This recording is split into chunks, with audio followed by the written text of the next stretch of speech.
আপাতত কর্মী নেয়ার সময় বাড়াচ্ছে না মালয়েশিয়া, জানালেন দেশটির রাষ্ট্রদূত।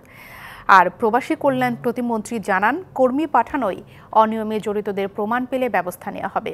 বুধবার বাংলাদেশে নিযুক্ত মালয়েশিয়ার রাষ্ট্রদূতের সাথে বৈঠক শেষে একথা জানান প্রবাসী কল্যাণ প্রতিমন্ত্রী শফিকুর রহমান চৌধুরী।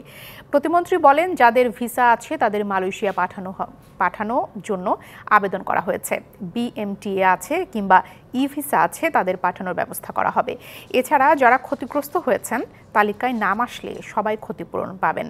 এদিকে মালয়েশিয়ার রাষ্ট্রদূত জানিয়েছেন, বাংলাদেশের কর্মীদের এই ভোগান্তি সম্পর্কে কুয়ালালামপুর ওয়াকিবহাল। তবে ৩১শে মে পর্যন্তই শেষ দিন নির্ধারিত থাকায় আপাতত কর্মী নেওয়ার সময় বাড়াচ্ছে না দেশটি।